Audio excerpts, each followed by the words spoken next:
Hello, everyone, and welcome on today's webinar on the Danish Forest Certification Scheme. My name is Hubert Inhäuser. I'm a technical officer at PFC International, and it's my pleasure to be your host today on this public consultation webinar, which is part of the assessment process of the Danish Forest Certification Scheme.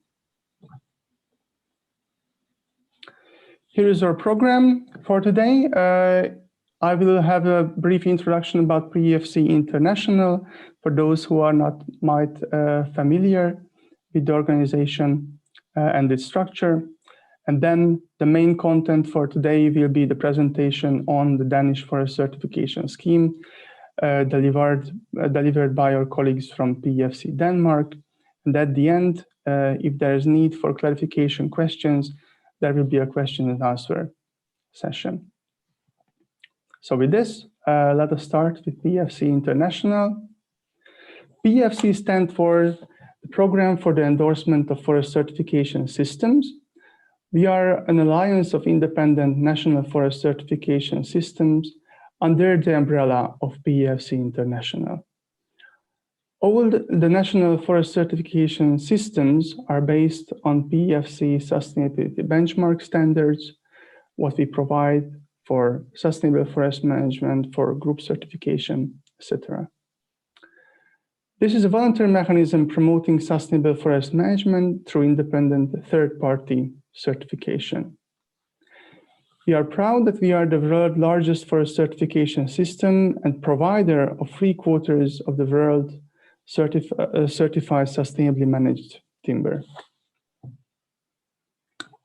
This is an overview of our global coverage, and this shows our 55 national members, and as of today we have 49 endorsed systems with a coverage of roughly 320 million hectares of forest. Introduction to the content, what we have today. Today we will talk about PFC Denmark and its scheme, which was submitted for assessment in last month in June 2021.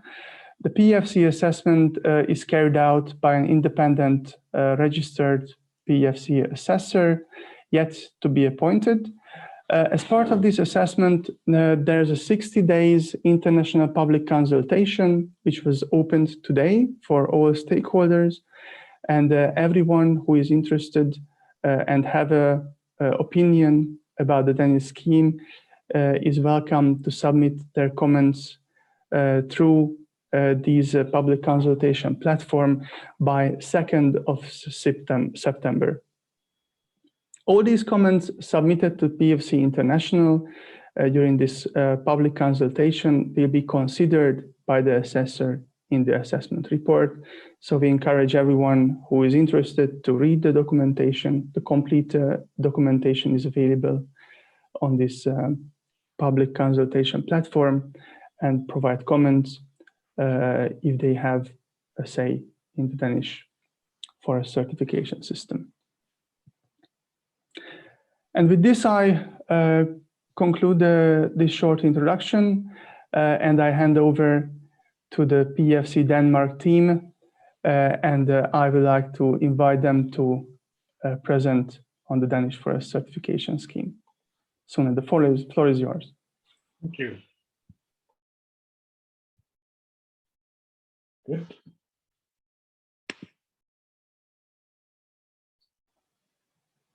And we'll start with a brief overview of the concepts that we're going to use in this webinar. We will start with a short overview of the Danish forestry context.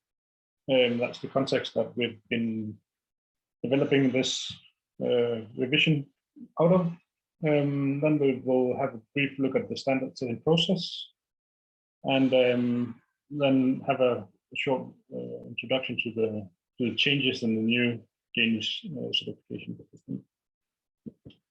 The Danish forestry context is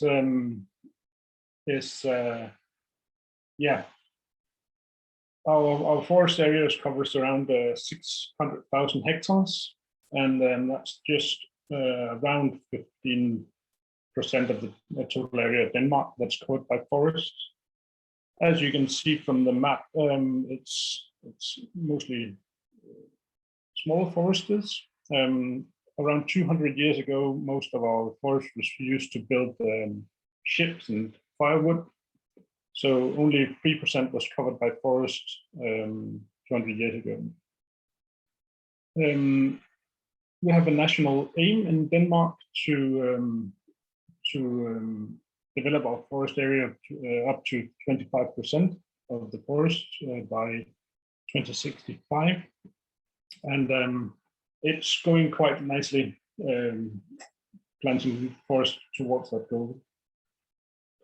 The Danish forests are mainly owned by private individuals, and we have a pretty significant 23% that's owned by the state or public institutions.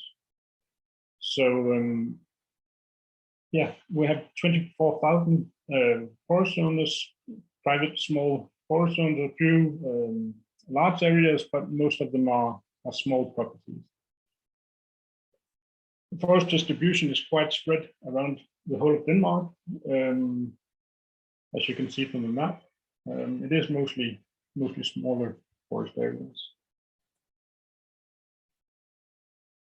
A lot of the forest areas are situated near farmland, and Denmark is a farmland agricultural country. Most of our land use is agricultural, as you can see from the graph, and that means that quite often the forest is not profitable, or it is not profitable to have a independent management for that forest. So a lot of the small forest owners are joined together in management systems or companies. Because all the smaller forests still produce timber, wood production from these small forests still plays a significant part. It is a significant part that's contributed to do this.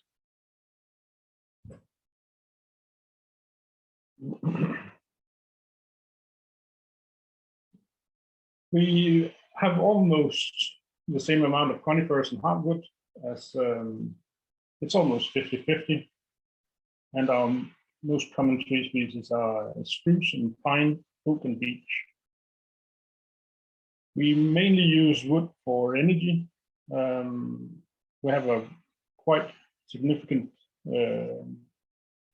biomass industry, and a lot of the forest wood is going towards biomass.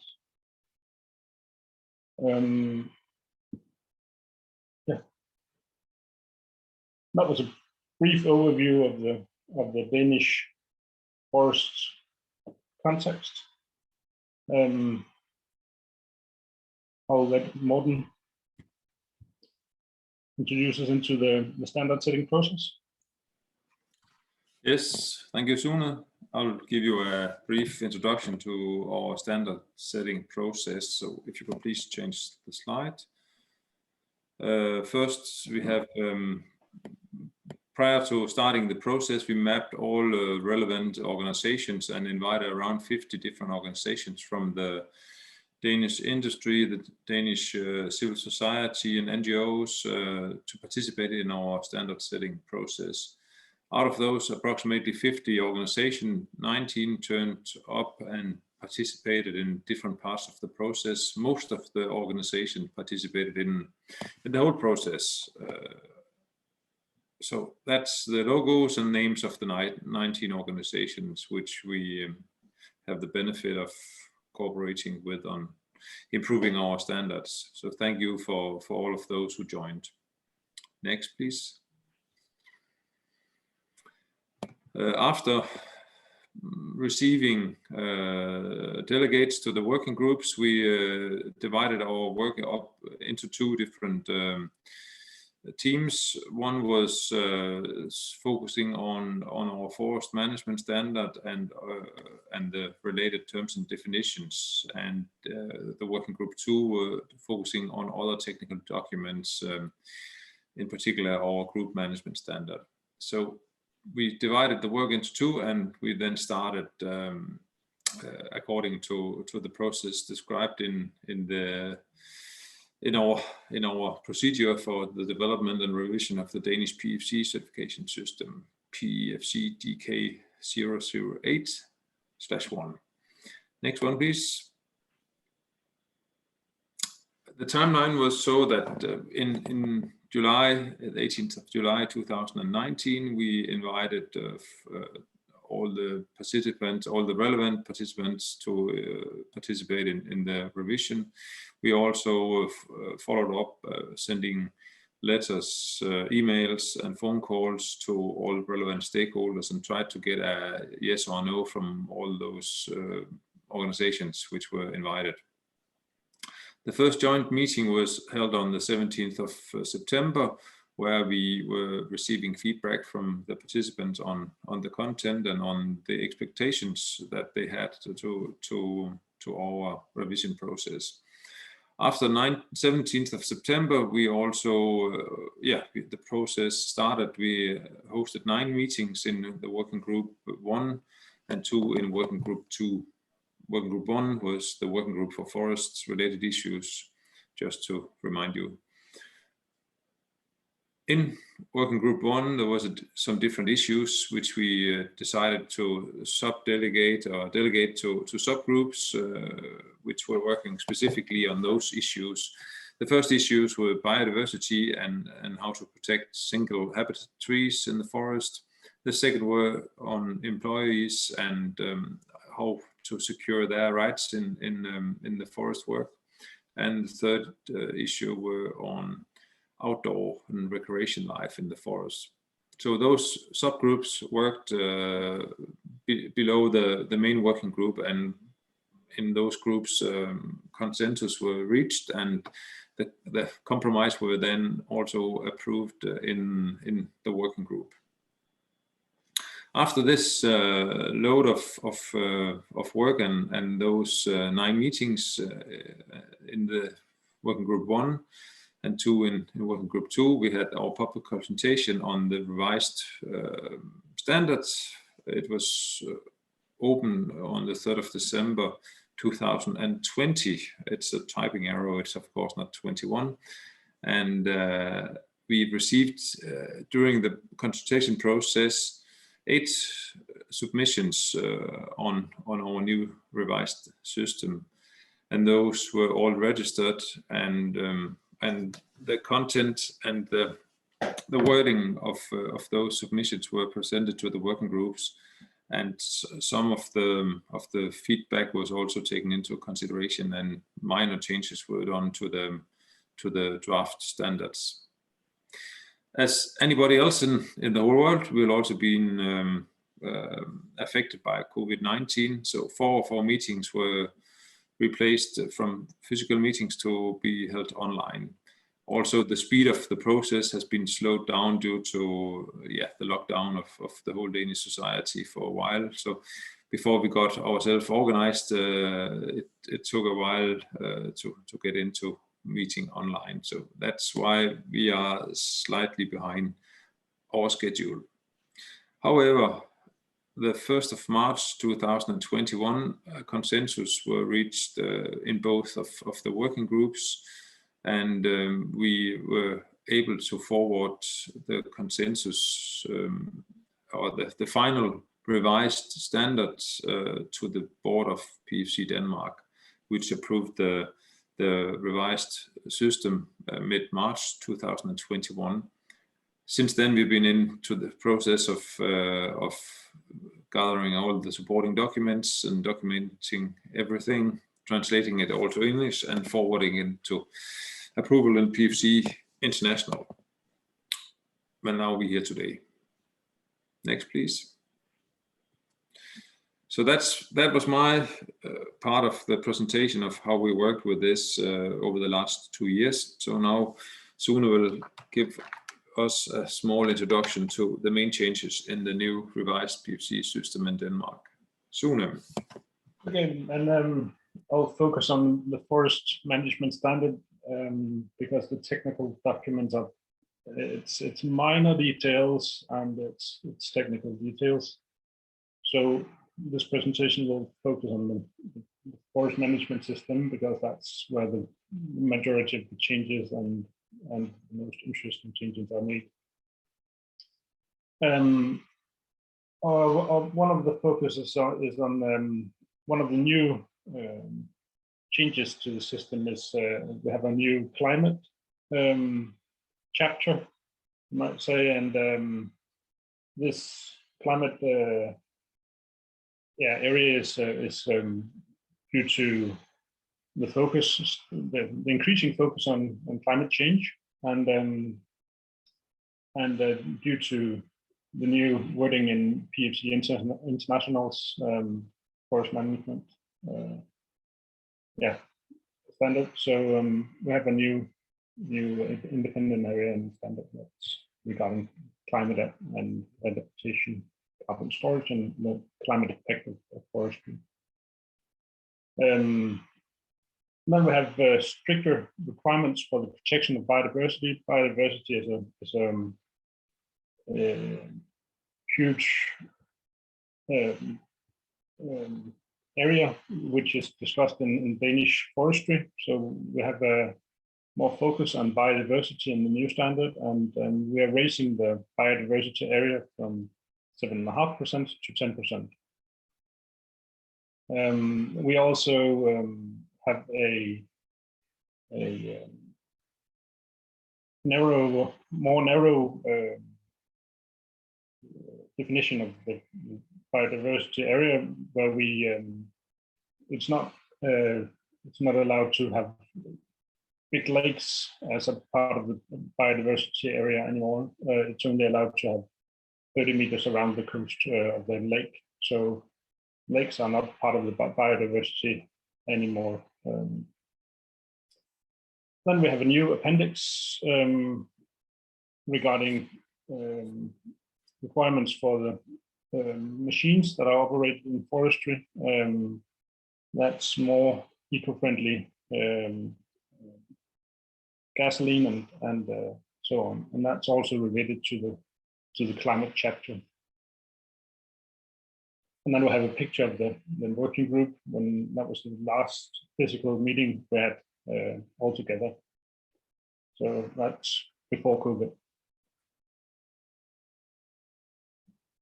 Then we have introduced a new, more flexible system, because the Danish forestry context is a lot of small forests. We have tried to make it more flexible for the smaller properties under 50 hectares. That means that they can, there's some of the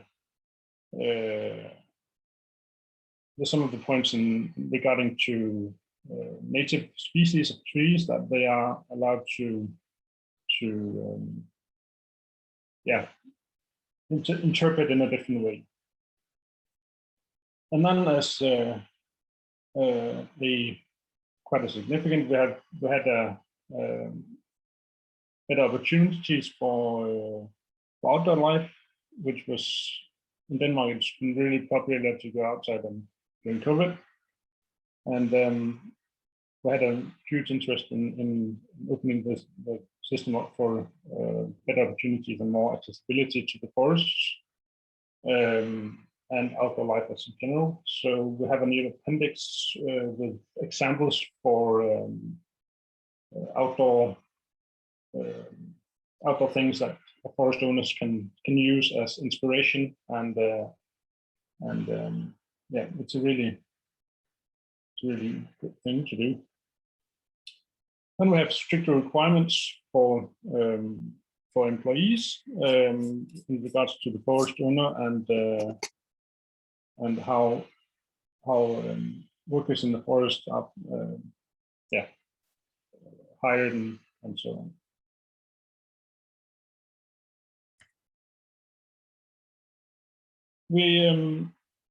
We're still working on the trees outside forests appendix or system, and we have a subgroup that's trying to find out how we can design an efficient and credible and operational system that can meet both the requirements of the customers and the legislators. It is a really interesting project, and it is highly relevant for the Danish way of biomass and forestry,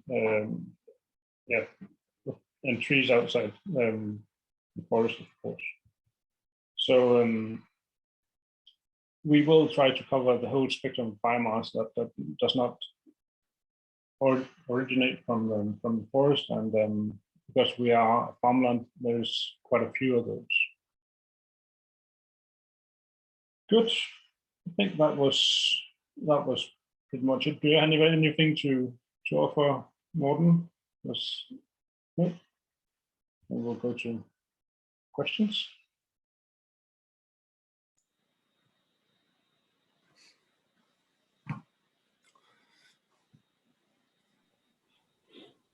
Thank you both, Sune and Morten. Is there, Morten, anything to add from your side? Of course, there's more changes than the main changes that Sune pointed out, but many of them are minor and very minor changes. Our system starts to, it's not even a teenager any longer, it's a grown-up person. So we have corrected most of the teenage and childhood problems. So we feel quite comfortable that our system is offering what is needed in a Danish forestry context. And the changes the main changes are mainly due to like societal changes, like extra focus on biomass and on biodiversity and on recreation and so on. So we are pleased with the results, and in particular we're pleased with the high level of involvement from many different stakeholders, which in the past has been one of the issues in our work, that we have not been good enough in reaching out to all parts of the Danish society. And that's, I think, the main finding of this revision process, that we've been able to answer those questions that society have towards forest certification, and providing now a stronger and better system for those answers. Well, thank you very much, Morten, for this addition, and also for Sune for the detailed presentation. I can personally just confirm that I also feel that these teenage years are over for the Danish forestry. I personally was introduced to Danish forestry in my university times about 20 years ago, and that time it was about, in my understanding, it was about Christmas tree plantations and cheap Christmas trees all over Europe, but it's certainly much more than that since that. And I can just again thank you for all your efforts for involving all stakeholders in your standard setting process. I was very surprised and in a positive way to see the Hunters Federation, for example, because they're usually not really that active, I think, in other countries. And unfortunately, this creates the never-ending conflict between game damage and forest managers across many countries. But I think that I do hope that their participation was also useful in this end. So, and nevertheless, I'm very much looking forward to see the developments of trees outside forests, because if there's a country in Europe which this could be relevant, I couldn't agree more, that would be Denmark. And we are very much interested to see what will be the work outcome, what you develop the trees outside the forest. And with this, I open the floor for clarification questions, if you have any for Sune and Morten.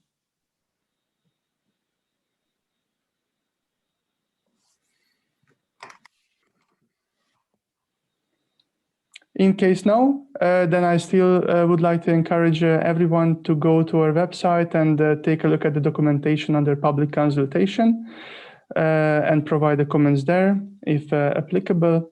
And with this, I again would like to thank Sune and Morten for your joining today and delivering this interesting presentation of the Danish forest certification scheme. And I wish you a nice rest of the day. Thank you. Goodbye.